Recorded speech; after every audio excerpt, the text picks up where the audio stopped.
introducing the next HostKeynote speaker, Dr. Veerappan Subramaniam. For many of us, Dr. Veerappan Subramaniam is no stranger. He has over 30 years of experience in pharma industry, and he is the king of the New Jersey pharma industry. That's my own. So he developed and commercialized more than 200 specialty drug products. He worked as a scientist in major pharma companies like Johnson & Johnson, Richard Vicks, and IVAX in Geneva. He decided to take on the entrepreneur's journey by forming a very successful Collie Laboratories. After selling Collie Labs, recently he formed two companies, Gavis Pharmaceuticals and Nova Labs. Together, these companies can deliver the full spectrum of pharma solutions. So ladies and gentlemen, please welcome Veerappan Subramaniam.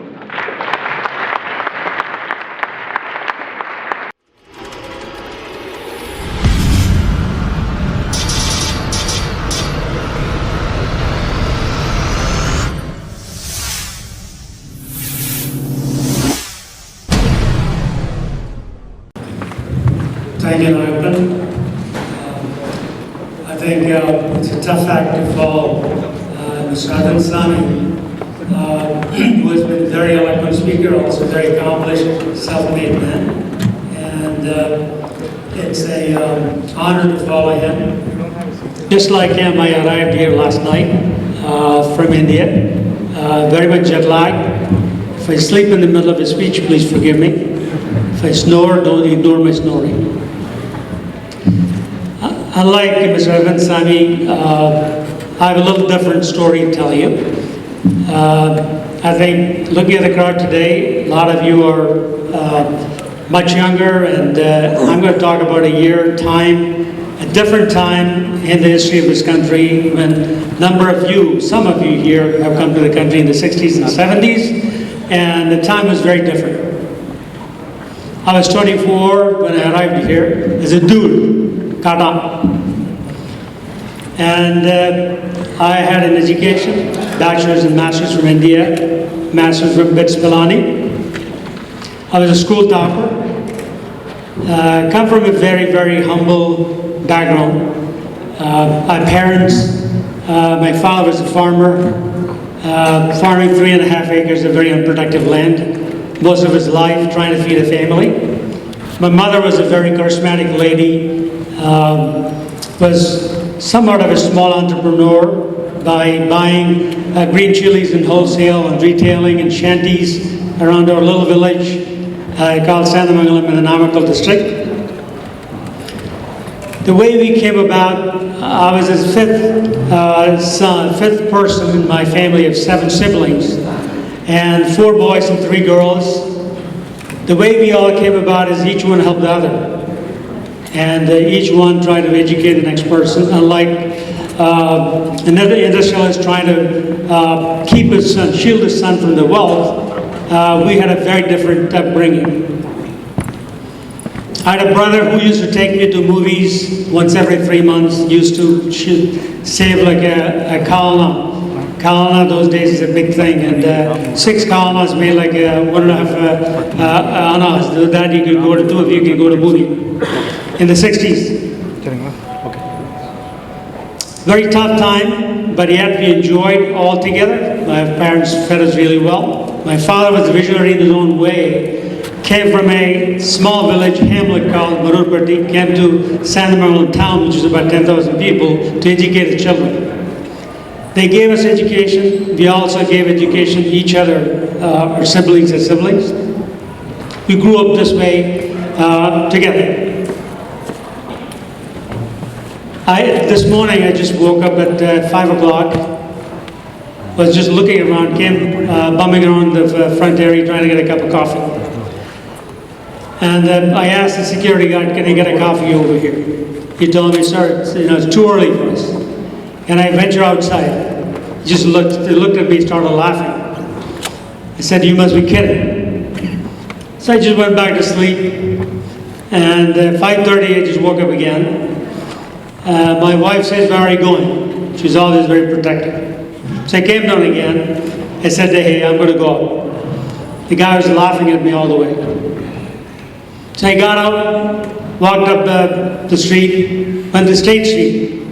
I said, this must be a very safe neighborhood because customers must be watching out for me because it's State Street, right? So I walked up the State Street about 3 blocks. I saw a couple of people crowding up. So I looked outside, there's a Dunkin' Donut. So I went and knocked at the door, they said, no, we don't open. So they had a window open. I knocked at the window. Guess what? 2 Indians are selling coffee. So I got a cup of coffee. The guy standing next to me said, sir, the bank is closed out there. Can you buy me a cup of coffee? Very sophisticated bagel. It reminded me of a time when I came here back in '75, right after Nixon's fall, right after Watergate. Things were very tough. I get reminded of the time, first time we saw an advertisement, I came as an immigrant. Great thing to have an immigration, but no jobs. So we saw an advertisement in the New York Times, went to look for a job in New York University Hospital. On a February morning, minus 8 degrees temperature, there were 300 of us lined up at 7:30 in the morning trying to get an application. The hospital gave application only to 3 of us. The rest were all asked to go. That was the time we came in. Jerry Ford was my president, followed by Jimmy Carter, no better. So we all went through some very difficult times to come up. Spent like 2.5 years bumming around trying to do this, do that. Finally went back to school to get a PhD in Rutgers, next door right here at the university. That opened my eyes, opened the opportunities for me as a pharmacist, young pharmacist. First 10 years, after my master's degree in 1973, I worked for the big pharma industry, which taught me a lot of good things, very good solid foundation in science. 79, I married a young woman, went searching for a professional, found a doctor lady from Tirupur. I married her. Since then, she has been a great partner, very, very helpful partner all around. She protects me like a bulldog, no matter where I go, what I do. My entrepreneurial experience began, now that I got the mic, I got the next hour, right?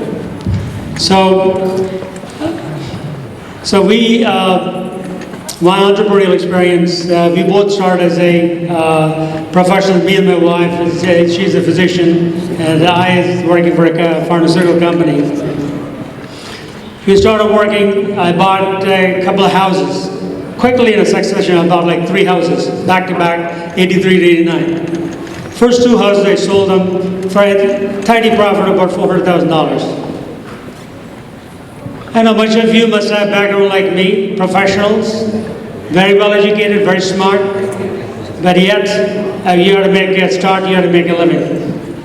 That's the same position we were, so that gave us a start.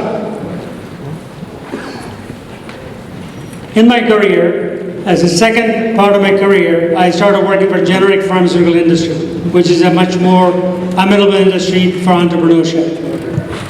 I was on my second job when I joined a team of executives. Totally we were 6. We took a company out of bankruptcy. I was the only Indian. There were 5 of them who were Caucasians. I was the only Indian fellow. They took me as an R&D guy because they felt I knew enough science, enough pharmaceuticals to help them to build a business. To join them together, we took the company out of bankruptcy, went to a bank, got like $9 million loan from a company called Mutual Series. In 5 years, we turned the company around, sold it for $650 million. As a management team, we did make... Thank you. That, as a part of a team member, of course, I got $2 million out of it as stock options. As team of executives, that gave me very good exposure to business. And how to raise money. It's a public company. We were able to raise money, do things, gave me very good exposure to running a business, building a business. Following that, I thought I was retiring. The $400,000 I had, I invested in the stock market, multiply it to about $8 million by the time I came out of this executive job with $2 million from the company. So I said, I have $8 million in the bank. Now I'm going to go back, go home, relax, take care of my family. I was 46 at the time. How stupid I was. Very quickly I found out too early to retire. So in 6 months I went back to business. A colleague of mine from the previous company called me because she was working as the president of a company next door called Able Laboratories in Edison. And I said, okay, I'll come and help you as a consultant. One led to another. Quickly, I said, I'm going to form my own company and help you to develop products. My background is a researcher, I can develop products. So they gave me $4 million contract to develop product. So I started with a $100,000 check from my customer. I founded my company, Kali Laboratories. That's how I started my company. Unfortunately, lo and behold, in 8 months, that company ran out of money. The company that gave me the business ran out of money. So I'm back to square one. And I had to go back, buy a building of my own. Not only that, they threw me out of the building. I had to go back to buy my own building to build my business. Fortunately, as an executive working for a pharmaceutical company, I met enough executives in the various companies. I knew every president. I knew every officer in the US FDA. I knew I knew a number of bankers. Fortunately, I was able to come back, find my footing. I went and knocked at a lot of doors. The way you do your selling, you learn your selling, and the way you do your selling is go knock at doors. I learned from the School of Hard Knocks how to do business. By doing that, quickly I found some favor from some companies. Suddenly I was the favorite, darling of the industry. At that time, back in the 90s, there was no company that was doing product development, pharmaceutical product development on a private basis. I was a pioneer in that respect. So very quickly I had as many as 12 clients. We built business very fast. From there we transitioned into a partnership model. Rather than service model, we became a partner to a number of companies. And quickly we built the business. And one of the partners, about 7 years ago, one of the partners offered to buy the company and said, moved on. One mistake I made. Doing the business, I was such a miser, I never get a lawyer. I was my own lawyer. I'll write all my contracts myself. One of the guys was so nice, he told me, give me first right of refusal on your business. I signed up first right of refusal on the business. And what happened at the end of the day, when it came to selling the business, if you ever, please don't mind it, if ever anybody asks you to give a first right of refusal, please never do it. So I'm trying to sell, second mistake I make, I'm trying to sell, I want to go to a bank. A bank says, you got to give me 2%. No, I'm not going to do that. So I didn't hire a bank. I hired a lawyer. So trying to sell, and the guy tells me, go get your offer, then you come and give it to me, I'll pay the money. But nobody would talk to me. Nobody will talk to me. Why am I going to spend all the money to evaluate a company and then you'll go away? Fortunately, one of my partners bought it. The way I got out of my first right of refusal, simply listen, you can buy my company but not me. And I was the company, so therefore I got up. So this time again I retired. I was 55, retired for a year.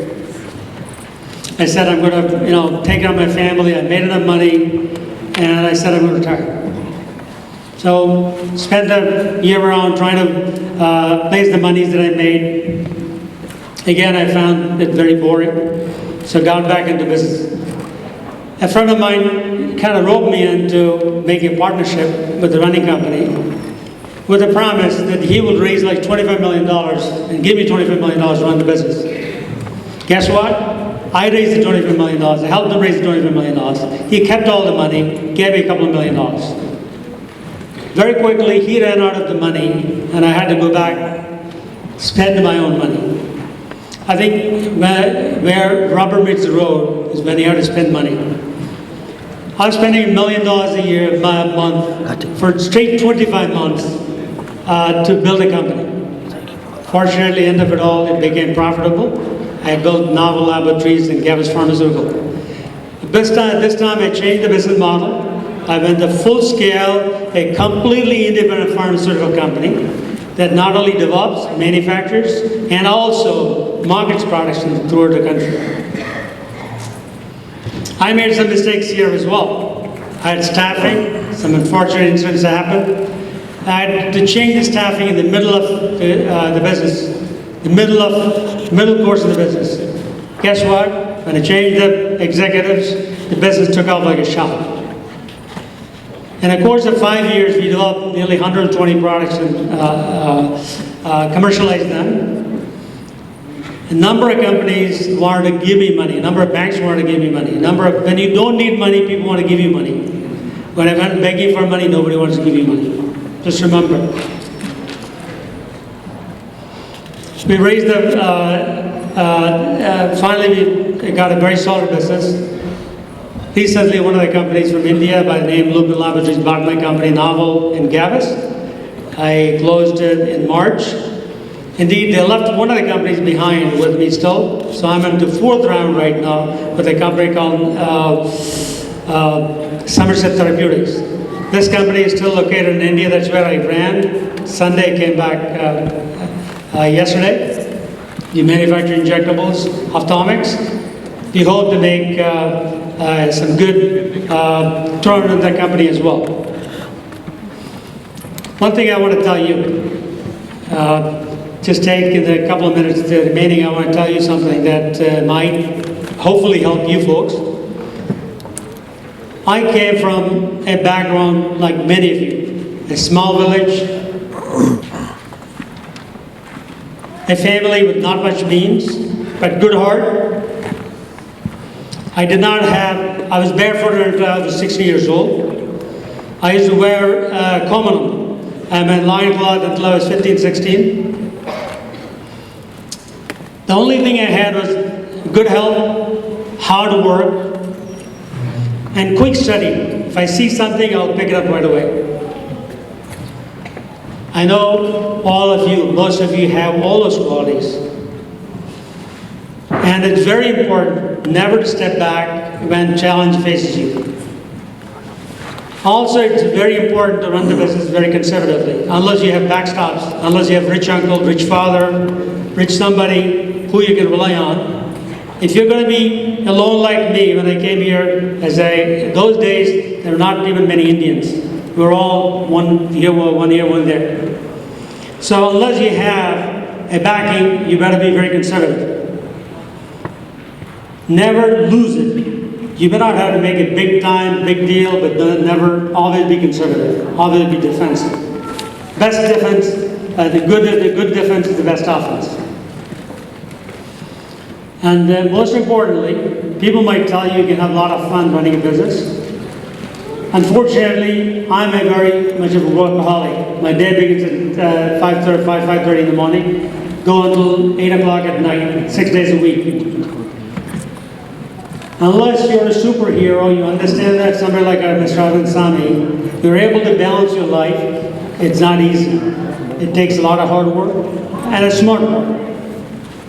But end of it all, it's very well worth it. Everything you do is yours. You go work for somebody as a vice president, you will go work for somebody as whatever. You get a piece of it, but you never get the whole thing. Building a business is yours, and that is the number one incentive for everyone. So again, entrepreneurship is 3 things. Take a risk. First of all, find the best opportunity you can. That's the number 1 item. If you go after a wrong thing, and no matter how hard you work, you're going to be having a very tough time. So find something unique. Find what is missing, what is wanted by the community or the society. If you find the right spot, right need, then that is half the task. Other half of the task is organizing it, running it, managing it, and ultimately profiting and selling. But it's a great time in the U.S. You're in the U.S. to begin with, it's the best part. lot of money chasing good ideas. A lot of people wanting to make you rich. But don't give in easily. Get a good lawyer, get a good accountant, and use your brain correctly. You all can make money. It's a very good time to be in business. I wish all of you excellent entrepreneurs. Thank you. Thank you for this opportunity.